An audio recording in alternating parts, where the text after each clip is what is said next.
Good evening, everyone. Welcome to Be More Beautiful's Urban Gardening on Vacant Lots virtual workshop series.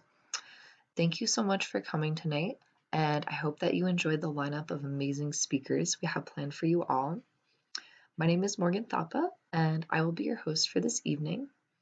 As an AmeriCorps member and Community Garden Liaison for Baltimore City's Be More Beautiful program, I feel passionately that planting gardens is a way of bringing hope and healing to communities and to the earth.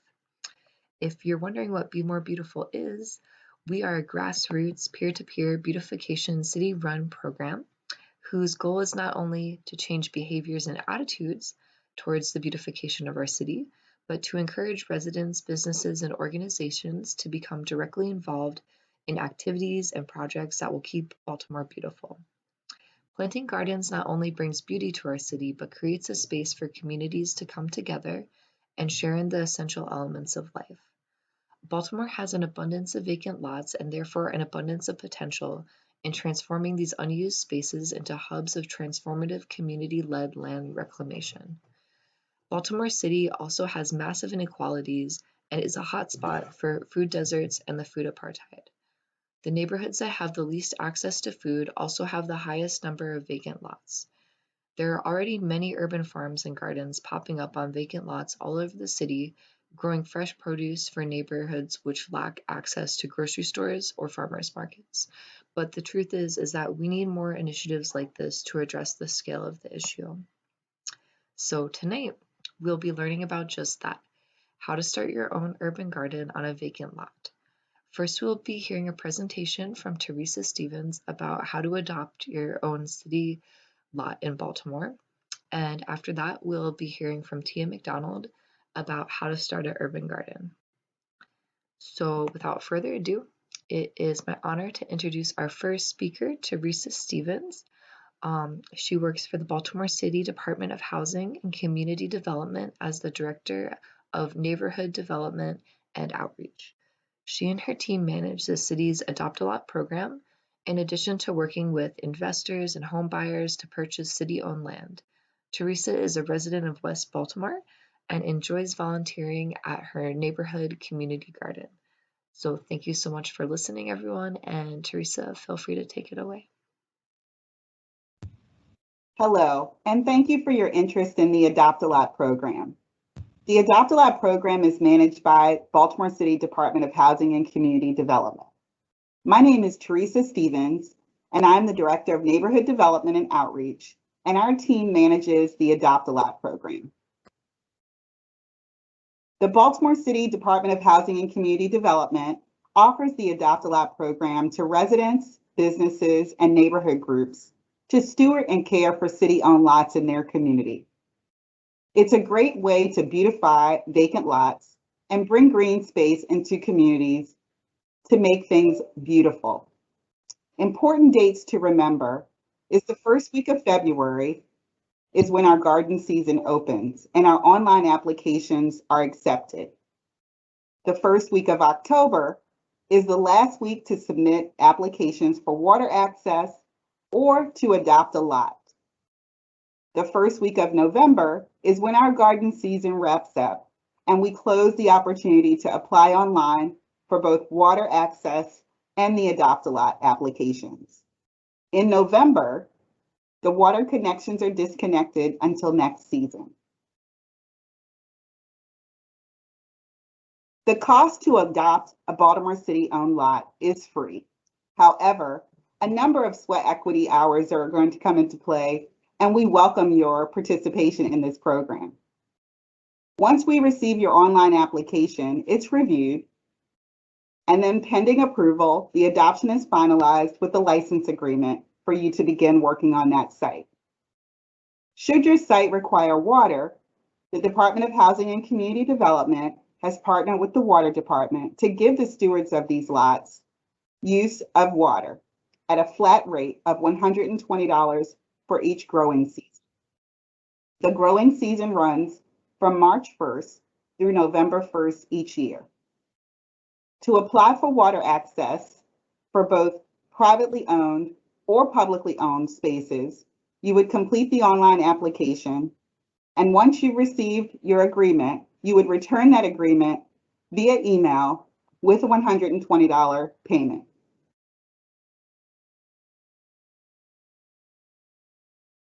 A popular question that we receive is, how can I use the adopted lot? So here are some examples that are commonly used in our program. Clean and green spaces, primarily the maintenance and beautification of corner lots or spaces that just contain mowed grass, shrubs, and small flowers, and possibly a neighborhood sign to identify the community or the space. Community gardens is another popular way that our Adopt a Lot program is used. And as you put together your plan to create a community garden, we encourage you to work with the neighborhood association in which this garden will sit and create a plan on how you plan to manage and maintain the garden space. Additionally, recreational spaces have become very popular, including horseshoe pits, chess parks, meditation spaces, or other passive recreational activities. Things that are not allowed on the Adopt a Lot include parking, car washes, dog parks, playgrounds, for-profit businesses, and to build developable parcels. Individuals that are seeking the use of our land should contact the Department of Housing and Community Development's Development Division and speak with the Neighborhood Development Officer to identify appropriate locations and work with the community to create these spaces. We appreciate your interest in the Baltimore City Adopt a Lot program and encourage you to reach out to us for more information by calling 410-396-4111 or emailing us at vinfo@baltimorecity.gov. Thank you so much for your time. We look forward to working with you. Thank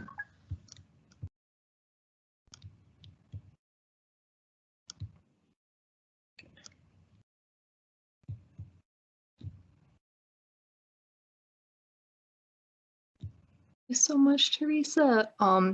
I know you said that you have to go. So if people have questions, you can feel free to reach out to her, or I don't know if Kim would feel up to answering any questions. But sure, I can try, but the expert is always available via email. Yeah, cool. Well, feel free to reach out, to her with questions. Great. Well, thank you so much for that. So now we'll hear from our next speaker about starting an urban garden. It's my honor to introduce Tia McDonald, better known as Miss Sunny, from Sunny's Harvest. She's an intern from Maryland Extension Master Gardener class of 2020, a garden lover and a self-proclaimed foodie. As a native of West Baltimore and a new business owner of Sunny's Harvest Produce, she will teach us how to start an urban garden while showcasing gardening benefits and encouraging you all to become gardeners in your own community. So take it away, Miss Sunny. And I know I'm sharing your presentation, so just pulling that up right now. Okay, wow. Ms. Morgan is doing that. I would like to say thank you and welcome to Baltimore. I'm definitely going to be sharing and hopefully encouraging while motivating you to start your own garden or community garden, okay?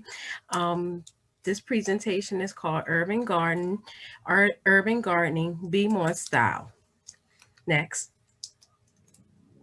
Next. Okay, for this image, this is, go back to the last slide.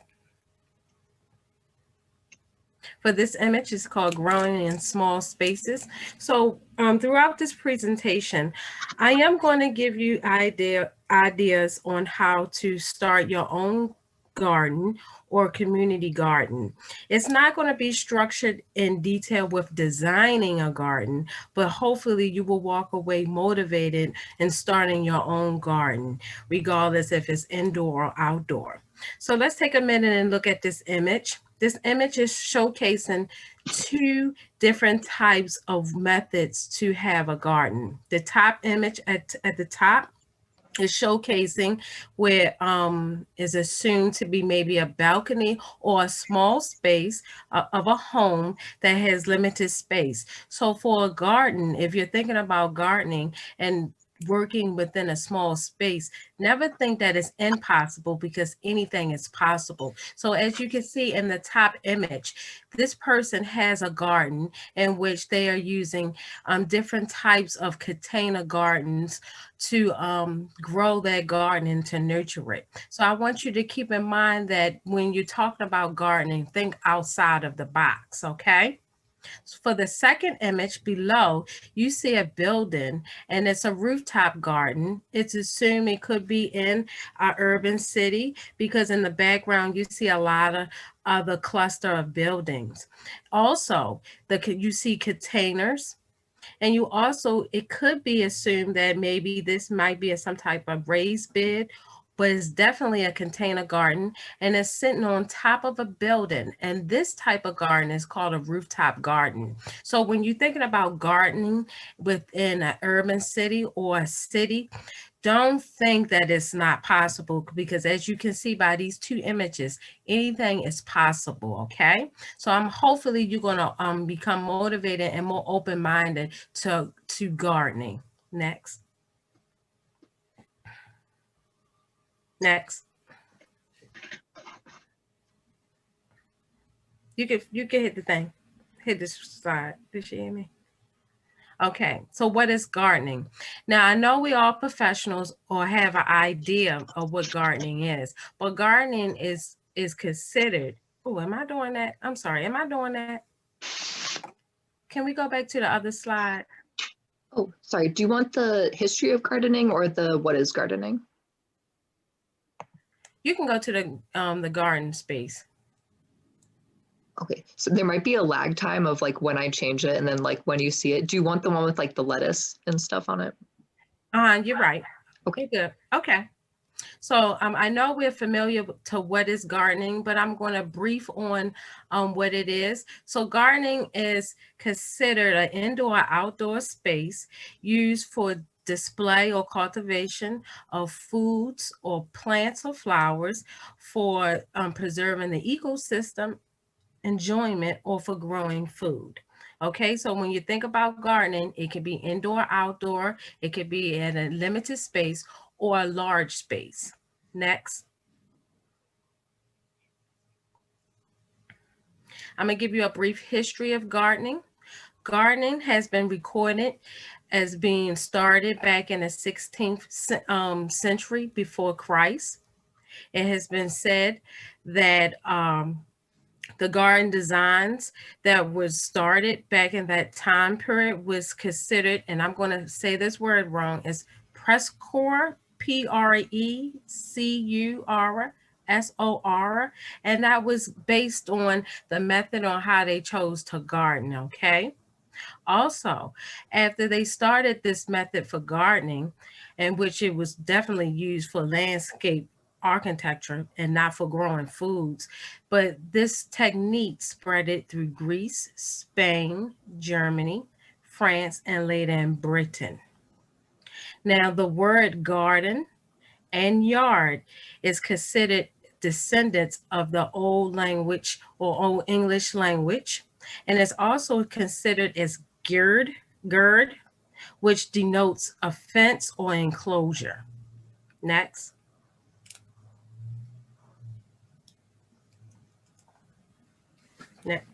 Now, for the next slides, I'm going to talk about the types of gardening. Now, if you heard the chatter in the beginning of the presentation, we talked about different types of gardens. So I'm going to be talking about that next. But before I go into the next slide, let's do some gardener trivia, okay? This is interaction that I hope you would like to participate in. And I want to ask 3 questions. You can either put them in the chat or you can unmute yourself and verbally say them. For the first question, what type of food can grow indoor and outdoor in indoor and outdoor gardens? Anybody want to take a shot? Okay, herbs. Okay. Okay. I'm going to read the next question also while y'all sharing answers. Anything that is a seed, okay, possible, all of them, okay. What type of medical plants can be grown in a container garden? Have you thought about that? Something to think about. What type of house plants grows indoors and outdoors? Next slide. Succulents. Okay, okay. So for the first question, indoor and outdoor foods, I learned hot peppers, tomatoes, and herbs, of course. I was kind of taken back about tomatoes, but I presume that if you have a home or an environment that has a lot of sunlight, then that could be possible. But I was definitely taken back about that. Medical plants that can be grown indoors, turmeric, aloe. Plants that can be grown indoors and outdoors, succulents. That was a good answer. Begonias. So I hope you learned something a little different. I know I did when I started to research and to ask that question. Next.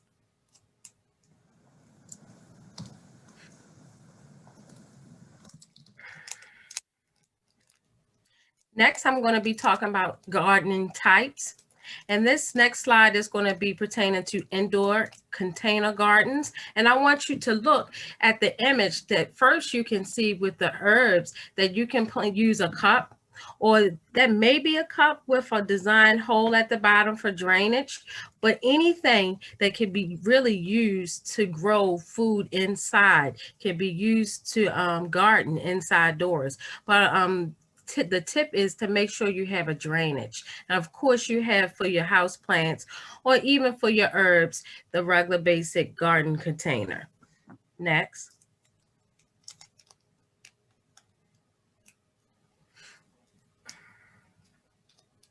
Now, before I dive into the definition of a container garden, I want you to look at the image. As you can see, this image could lead you to believe that these either rubber boots, real rubber boots with a drainage at the bottom, or they could be plant holders. And as you can see in this image, you can utilize this type of resource indoors or outdoors. And as you can see in the image, they're considered as wall hangers or wall planters, wall planter hangers.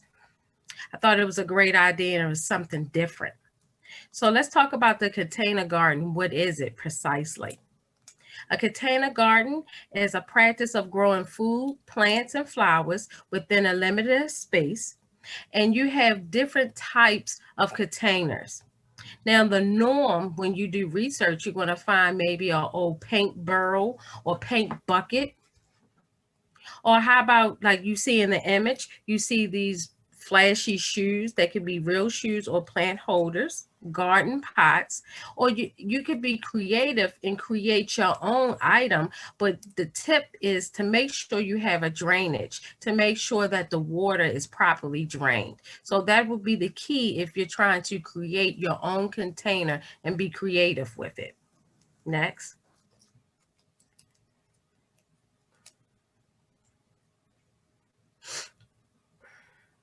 With this image, you're going to see your succulents, and this is also called a plant wall hanger, and this can be placed inside or outside, just as well as your herbs. And again, this is a different type of container, but as you can see, the herb may have been purchased and then they just use another container to house it. Either or, if you do with the regular container, I wouldn't advise it, give it a home, but if you would like, you can keep it in that container or you can create one. And these are just examples of how indoor gardening and outdoor gardening can be done. Thinking out of the box is the goal, remember that. Next.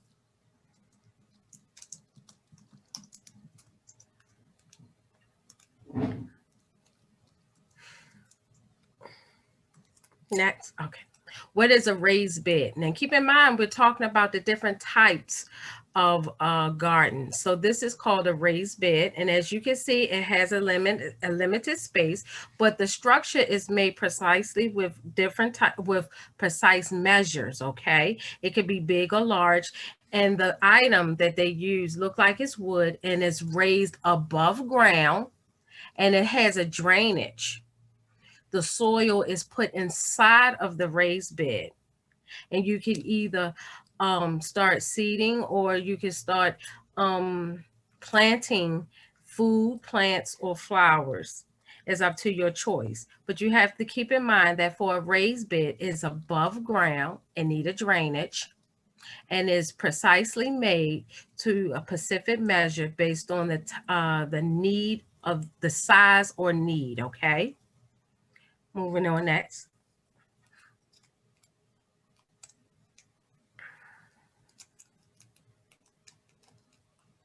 So with this image, you have 4 different images, but what it's showcasing is what outdoor gardening looks like. If you look up in the first image box, you will see that silver metals going, I guess, in like an oval shape over top.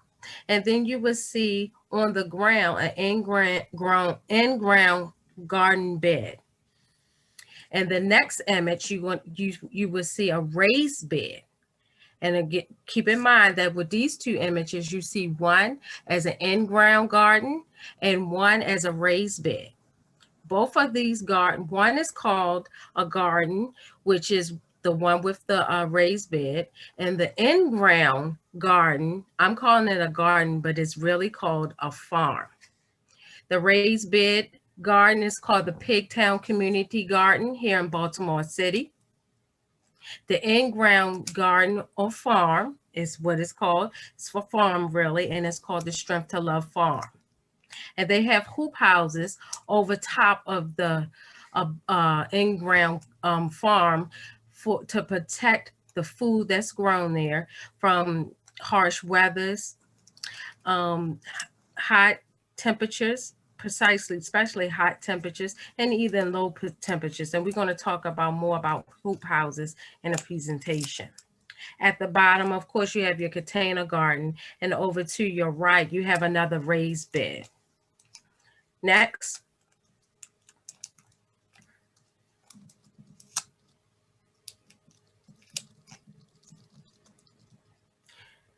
For this image, I'm going to discuss what is a hoop house garden. And as you can see, and if you compare with the last image, you will see an in-ground garden.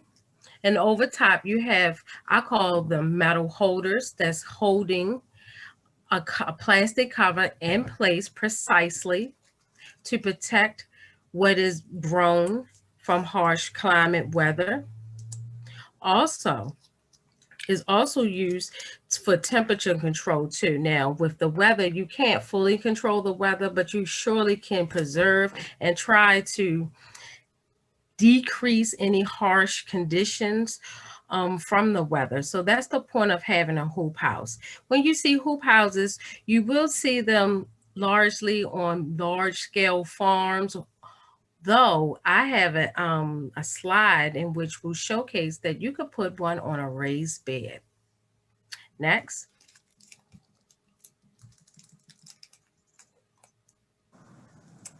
So for this image, again, you have your in-ground garden or farm with a hoop house, and it's smaller. So the hoop house can be designed large, or it could be designed in a smaller fashion. And down below, at the image below, you have a raised bed that is constructed with a limited space above ground. And as you can see, a hoop house was created over top of the raised bed. Now, I felt as though this was a great option to showcase, because if you're thinking about doing a raised bed in your own backyard or in a community garden that might have pests or creatures crawling around, this will not only preserve what you are growing from the weather, but of course from any visitors that is not invited. So keep that in mind, that even though some methods for gardening may be done on large scale gardens or farms, some of those methods can be applied at on a smaller scale for smaller gardens. Next.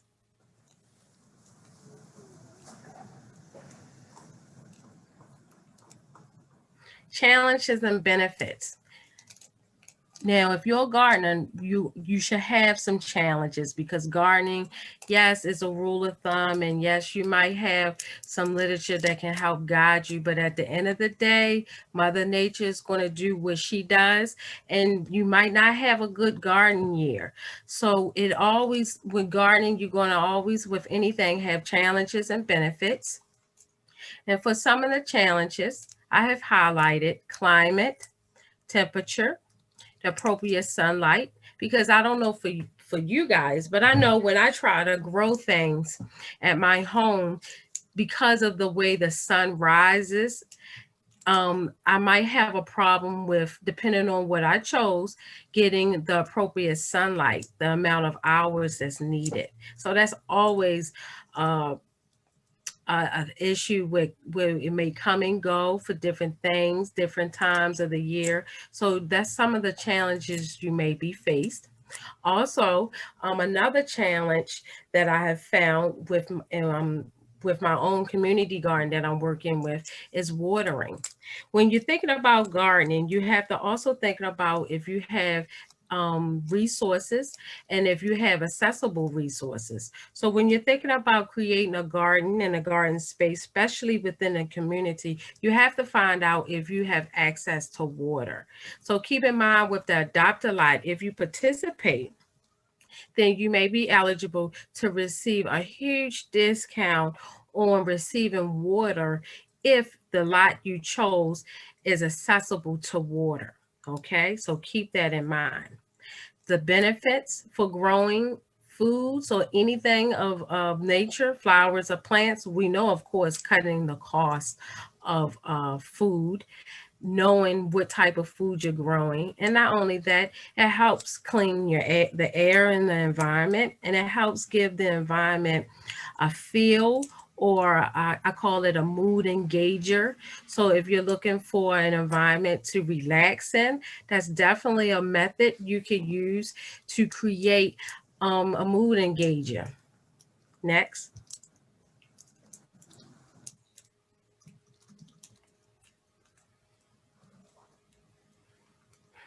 For this image, this is another challenge and benefit image. And as you can see, some of the challenges when you're growing a garden indoors might be climate, the climate control or temperature control. Depending on what type of plant or flower you choose to grow or what you're growing, you have to keep in mind of the temperature and the climate. Is it appropriate for the item chosen?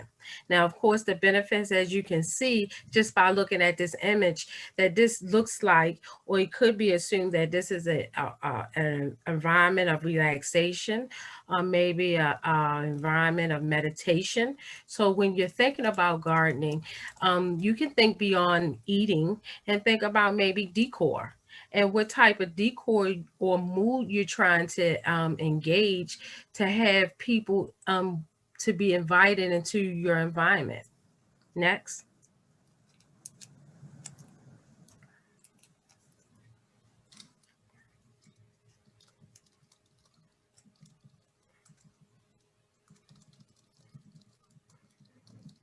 Other challenges and benefits, and this slide is pertaining to, especially if you're choosing to garden outside.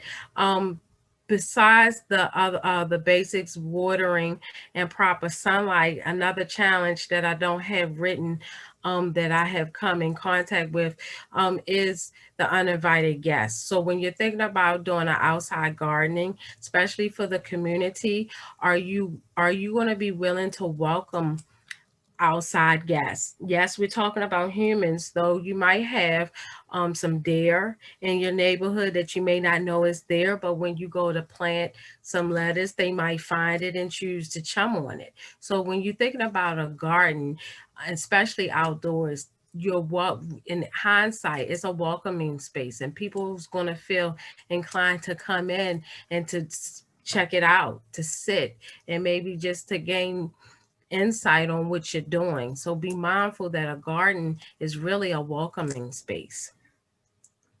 Next.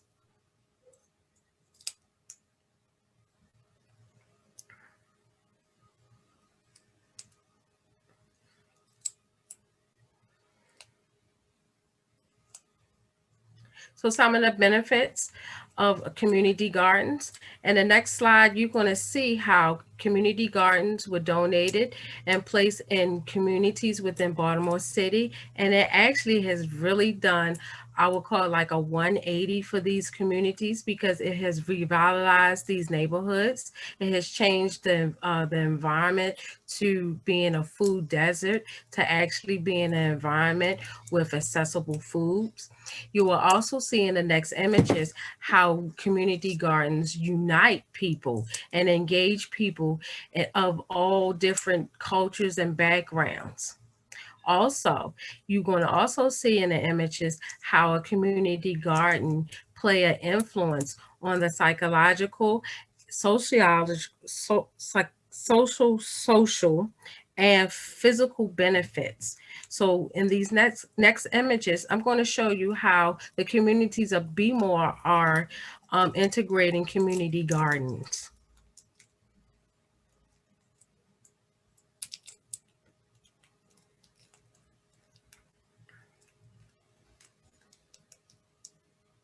Next. Now for this image, which you are seeing is you're seeing a community garden. It's called the Tubman House Farm. I call it a community garden because it sits within an urban city, and it has, I believe, I want to say maybe over 10 to 15 raised beds. It's called the Tubman House. I don't know if you're familiar with Baltimore and the latest events that has transpired maybe over the last 5 or 10 years. But we had a tragic incident of a murder of a gentleman by Freddie Gray. And this is community. His community is called the Sandtown Winchester. And in this community after his death, a lot of different programs or grassroots organizations came to Baltimore or integrated within Baltimore and created opportunities to help on the community disparities. So what you're seeing is a community garden, the Tubman House. It was placed in the Sandtown, Winchester area with about 15 raised beds. And in this community garden, they're growing food, veggies. So what you can see is a gentleman taking a friendly look and gathering. I believe that might be some type of green. I don't want to call out the green name and get it wrong, but he's definitely looking at that. If you can look behind him and beside him, it looked like they maybe have been growing tomatoes. Yeah, kale, blue kale. At the Tubman House, you can't see it, but on the other side of the Tubman House, that is really a chicken coop. And they have chickens there and they hatch eggs, of course, and they're given back to the community. So if you just look in the background of the images, just take time to look at the scenery, because yes, you see a community garden, people is united. But if you also look at the images, you can see that this community garden is within a community that is becoming revitalized. You could just tell by the housing that is a lot of issues going on, and they're growing. So I think this is a wonderful thing. Next.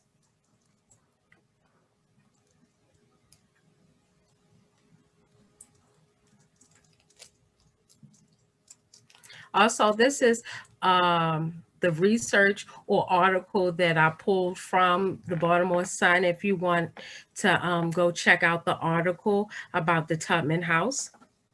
Next.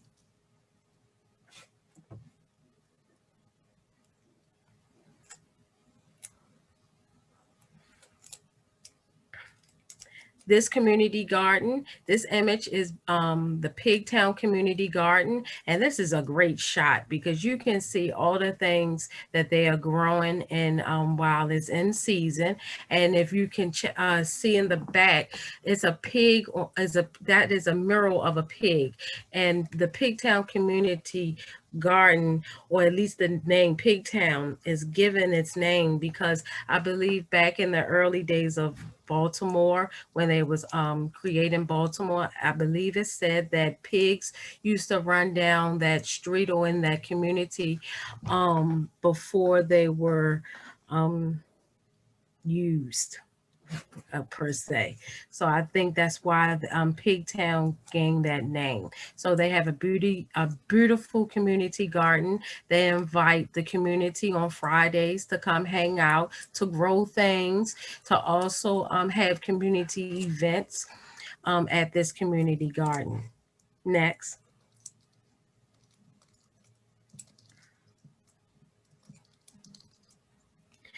This farm is also another jewel that I like. This is called the White Lot Community Garden in a Reservoir Hill community. It's by Drew Hill Park, maybe a 2-minute walk from Drew Hill Park. And what you're seeing is for the White Lot Farm, they use in-ground farming techniques to grow their food. They sell the food back to their community for great prices. And they also host abundance of different events and programs to teach the community about healthy eating, how to grow foods, and all that. So that is another jewel of the city that sits in the heart of community of city life. So check it out. Next.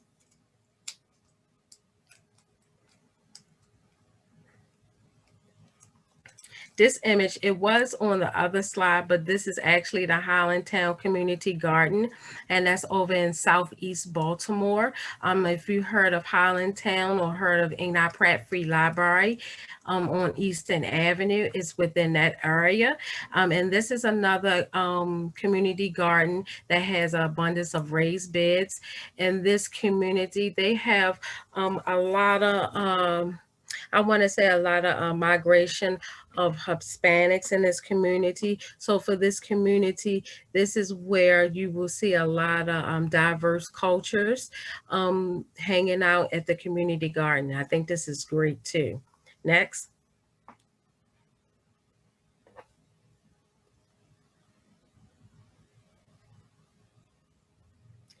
This is another image of the Hollandtown Community Garden. I like the image, and I'm showcasing it because, as we heard in the earlier slides about raised beds, but as you can see in the Hollandtown Community Garden, they have raised beds, and they also must have uninvited guests because they have created, I wouldn't say a hoop house. It's not a hoop house, but they have it gated and surrounded in fashion of a hoop house in the same fashion to protect their harvest. So I thought it was very creative. It gave me ideas on how I could protect my harvest too, because when you're talking about gardening in our urban city, you're welcoming a lot of uninvited guests, humans and animals. So be mindful of that. Next.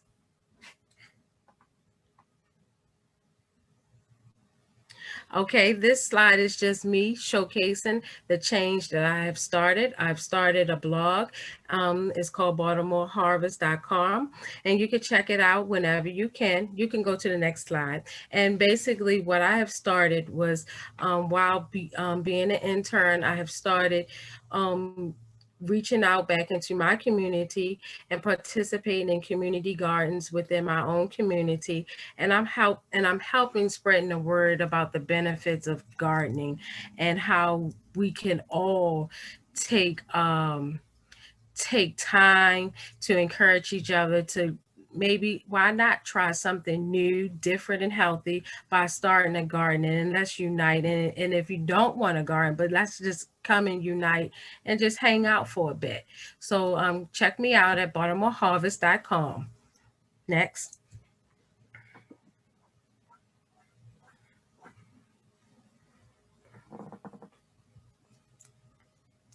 So like I said, I'm doing some things different, especially when we're talking about eating. So I started my own container garden. You will see one of my container gardens kind of dry, but I had grew tomatoes for my first time this year. And also I opened up a produce stand.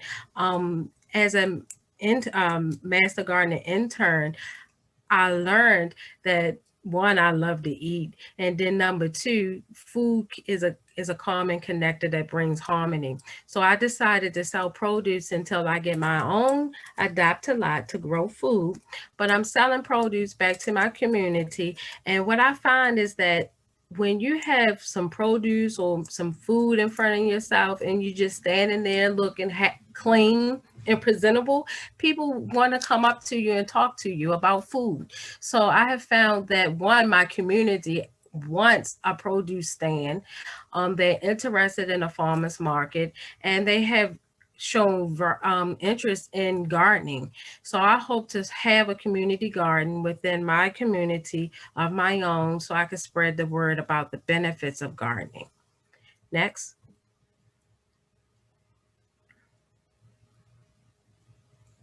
So I am working with a gentleman in the Muggs Community Garden down the street. And this garden was created from, I believe, a grassroots organization from the Frederick Douglass High School. And they donated a community garden down the street from me. You can go to the next slide. And what you're going to see in the next slide is that the donation, which was a community garden, afforded the community 9 raised beds. So what we're doing is, and what I'm trying to do, is to keep the garden going. So what you're seeing is my first year of growing carrots in a 9-bed raised bed community garden, and I grew watermelons. So this was my harvest on what I did for my first year as an urban gardener. Next.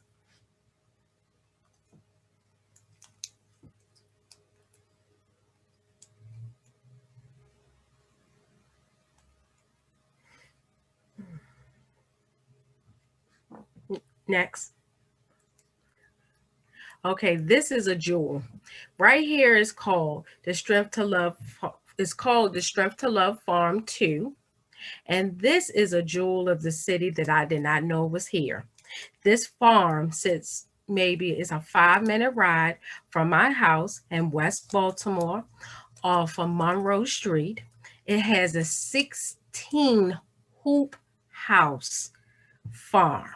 16 hoop houses, and we call it in the hood, but it's a 16 hoop house farm right here in the heart of West Baltimore.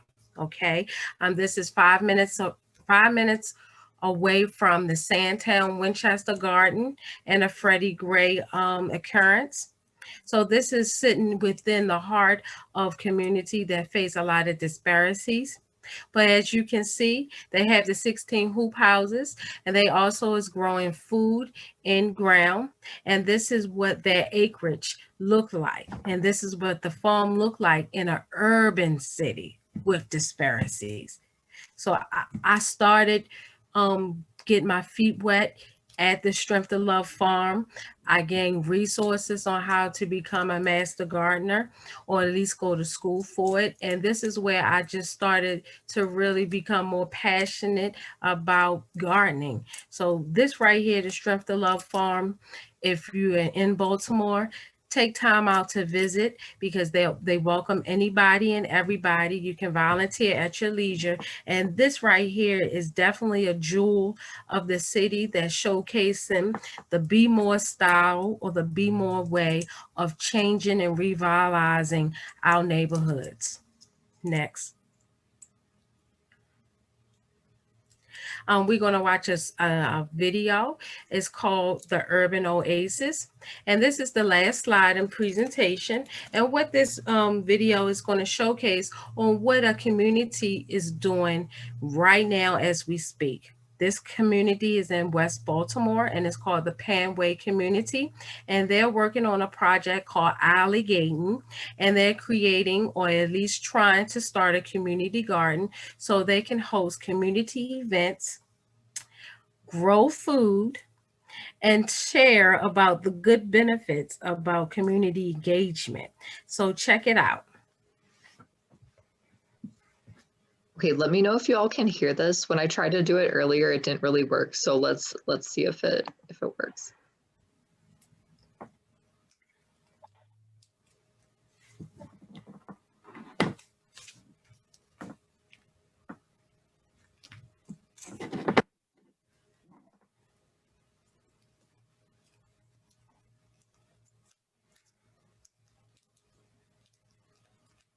Oh, do I gotta hit the thing? Oh, it didn't go to it either.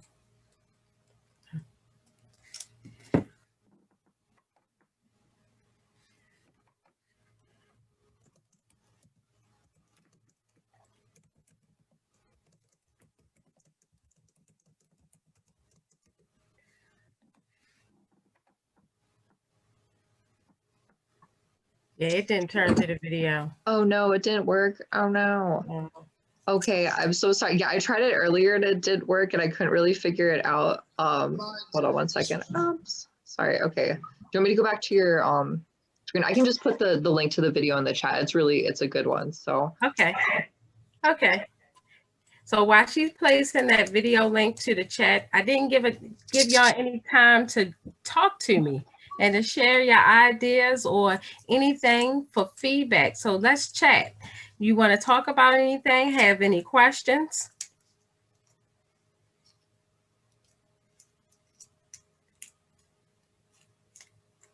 Is any? Go ahead. Just one thing, with the adopt-a-lots, you can grow produce for your own use or to share, but not for selling. Correct. Mm-hmm. Correct.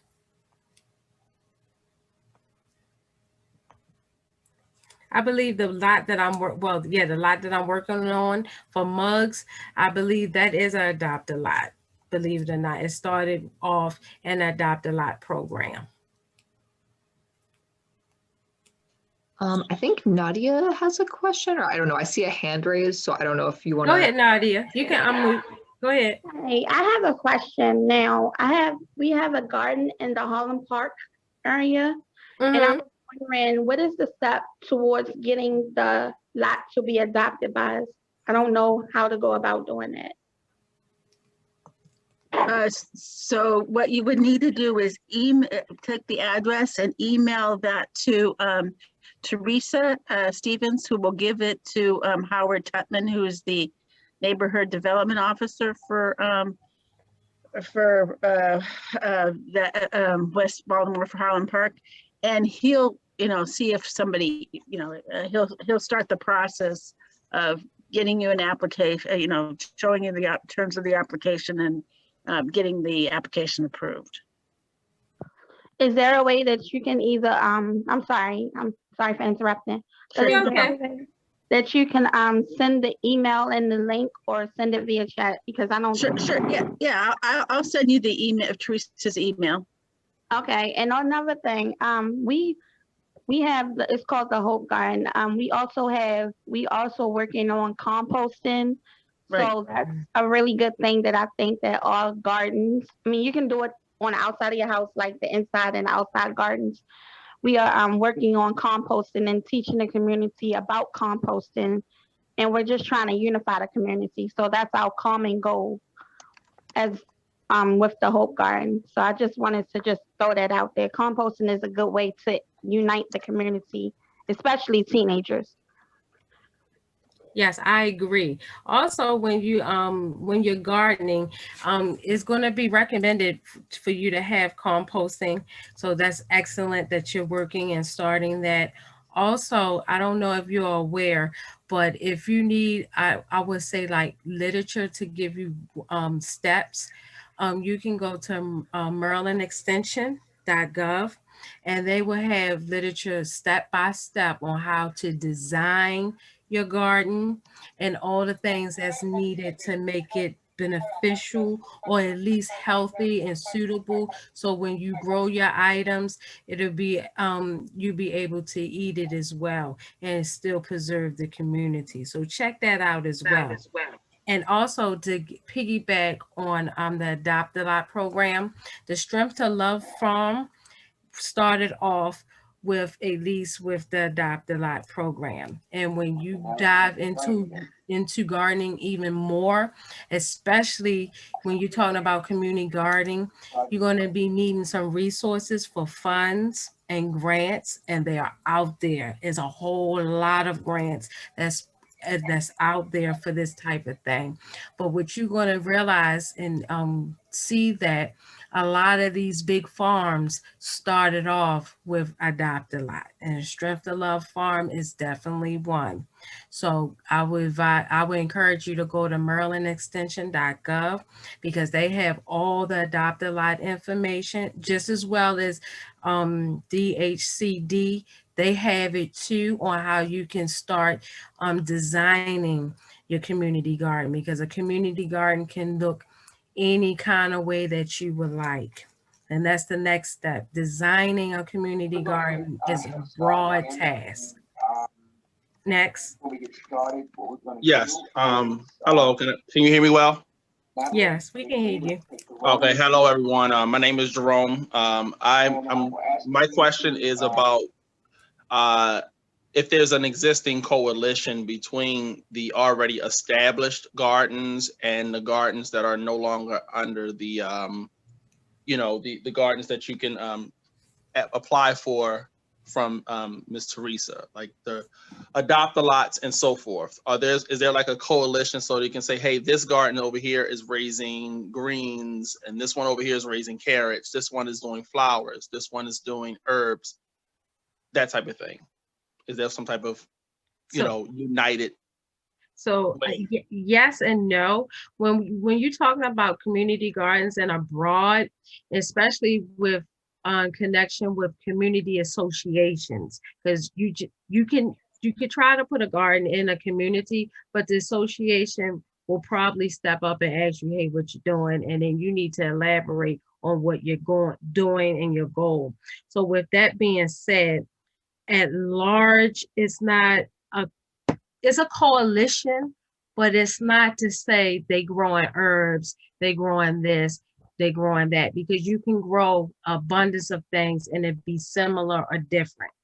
Now, it is a coalition of gardeners, and I'm a master gardener intern, so we have a coalition of people and experts that's precisely in the field. Then you also have, depending on your culture, you might have an association amongst your culture, like for an example, is Black farmers. So no, they're not going to tell you precisely that this garden down the street is growing lettuce, watermelons, and carrots. But no, down the street, you have a group of Black farmers, or you have a group of master gardeners, and this is what they do. If that answers your question. Yes, that absolutely does. Thank you. No problem.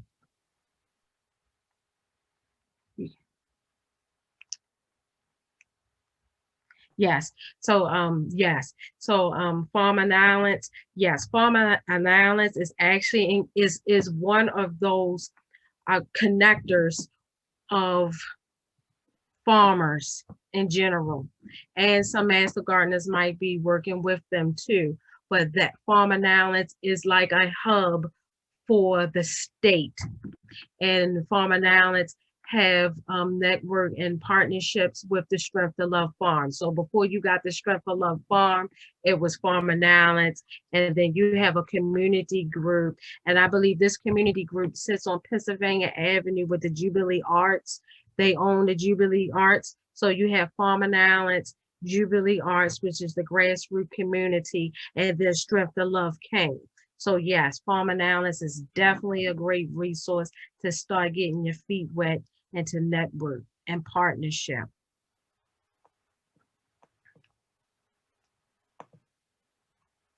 I have a question. Yes.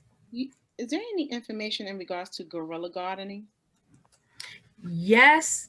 Yes. Yes, I'm not familiar with that. We're familiar with all that they do, but I do know they're I don't want to say new, but they're starting to become more out there. But I can't share about what they do, but I am familiar with them. I do a little bit of guerrilla gardening with Extinction Rebellion Baltimore, and we've been doing kind of like native like planting, but like planting like edible natives as well as like kind of removing like invasives. So I'll send a link to like our page. We'll have some upcoming events in the spring. Mm. Hi, everybody. I have a question. I don't know if anyone will be able to answer it today. I have 2 beehives in a private lot in Baltimore and Federal Hill, and I definitely think it'd be an awesome goal someday to have urban bees all over the city. And it was awesome to be able to hear that there's some chicken coops already existing in the city, so it's great to see the neighborhood's open-minded to that. I was wondering if there are any gardens that are already existing that would maybe be interested in adopting a beehive or 2. Mm. That might be a great question for Ms. Kim to participate in Baltimore City, or I want to say maybe government Adopt-a-Lot program. So that one might be a question for them, though I will also encourage reach out to them and for your community association, because you are the owner of the land. So if I could jump in, Abby Yeah, go ahead. Cock, who I'll put in the email, could address that because bees are addressed in the zoning. So yeah, she can help you on that. So I'll put that in the chat now. Thank you.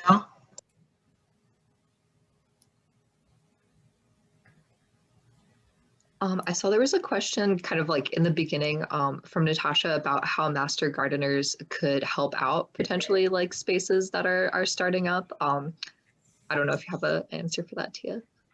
Okay, so if you're looking for some help with maintaining your lot, the master gardener interns are available to do volunteer hours, though we do have a list of goals that we have to pursue in volunteering, and your garden may have to be registered, but I'm not sure of the mechanics of that.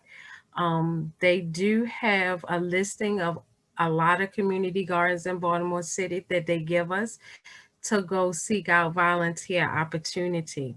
I can give you my master gardening coordinator information, and we can connect you with him to find out how you can request for master gardeners to come out and help, or how you can at least register to become within that realm of folks to get resources.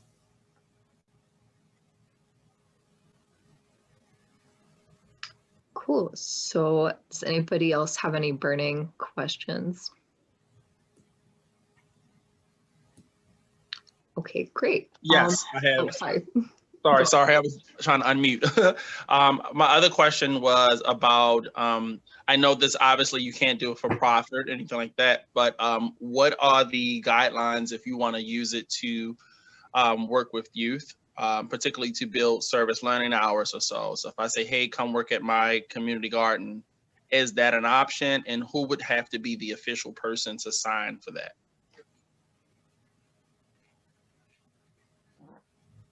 So if you wanted to have a community garden in which you host different type of programs for the youth, now I'm doing that now, working with a community garden, and I'm just the intern, and the community wants me to oversee it.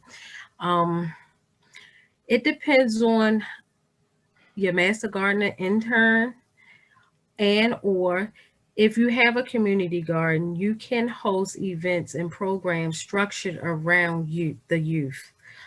You can do that on your own accord. I believe with the Adopt-a-Lot program, they don't want you to sell the produce.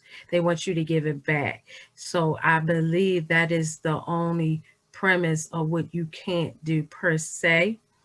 But with that, if you need literature on how to create your own youth program, the Maryland Extension has a curriculum structured for the youth that you can adopt and utilize for your own community garden. So yes, it can be done to help youths to obtain volunteer hours. I just it's a grant that's on the table now, accepting applications for funding for those type of projects, in which they want you to hire youths to help do some of the work in these community gardens. So yes, that is an opportunity you can seize and give back. Yes.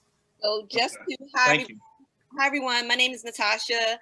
I have the pleasure of working directly with Morgan. So first I want to thank Morgan for organizing this, as well as for Tia, Kim, and Teresa for dedicating their time, and you guys for joining. I greatly appreciate it.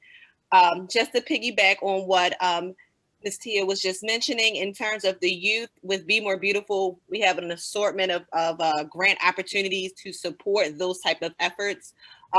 Particularly our Say Yes, that is specifically designed to provide funding for Baltimore City youth to be paid a stipend for their efforts.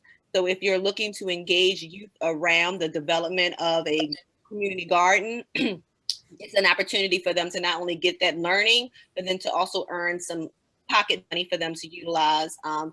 I will make sure that when Morgan sends out her follow-up to all the attendees, to include my email address with it, because the application for that will open the first week of March. So for those who might be interested, by all means, please apply.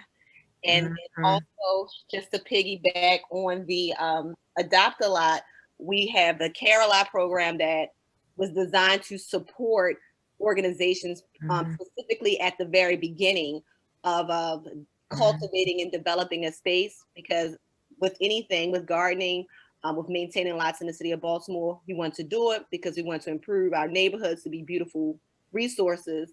At the same time, it takes money, you know, really. It's a costly thing. And with our Care a Lot program, when you're at the very beginning stages, for us, with cleaning green is what we support. So as long as it's mowed, trash is removed, things along those lines, we pay for that.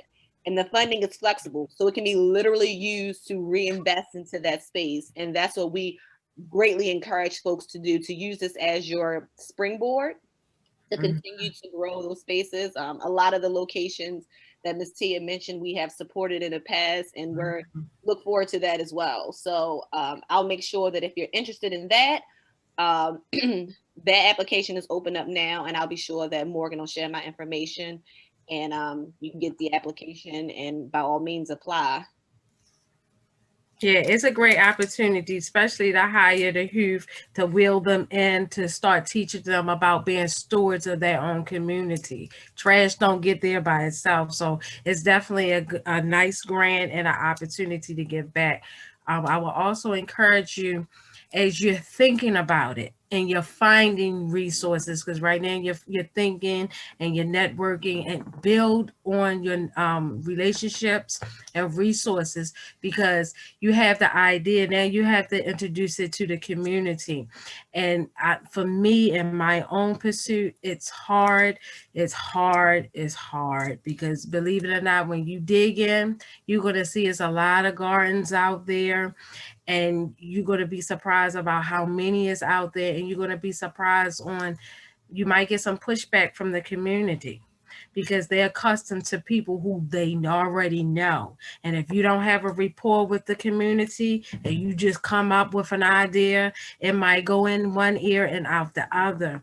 So start building your relationship, start reaching out and just saying, hey, putting feelers out there, getting to know who your association members are, going to those meetings, because they are abreast of what's coming. So you might want to put a community garden in your area now, but the association might know in 3 years that maybe a fast food restaurant may come and want to take over the land. So they will know that before you do, unless you have that experience and knowledge. So while you're thinking, start reaching back out to the community and getting familiar on who your neighbors are. That is crucial.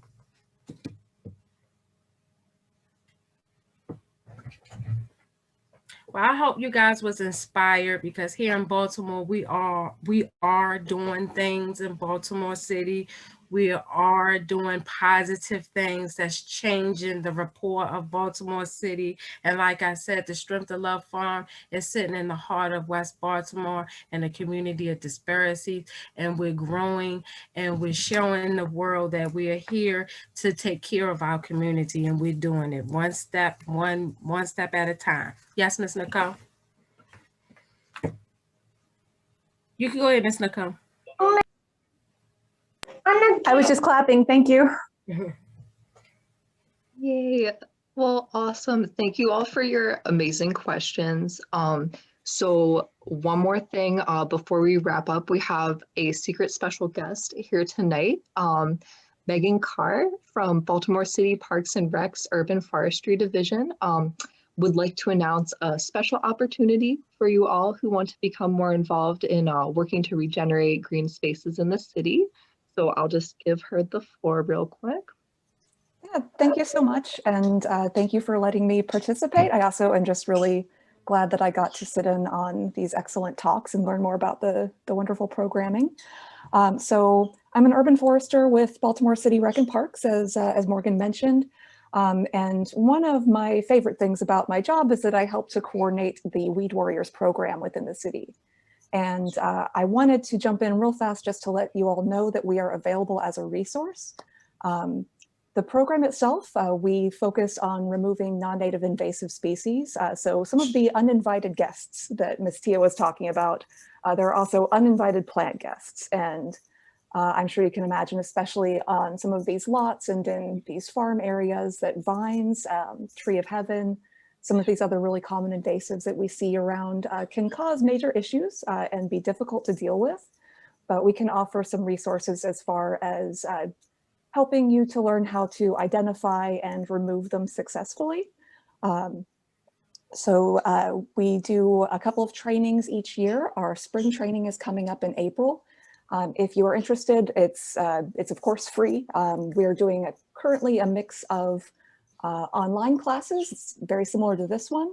There'll be 2 Wednesday evenings in April, as well as 2 Saturday morning meetings in person where we can get a little bit more hands-on from a few feet away with masks on.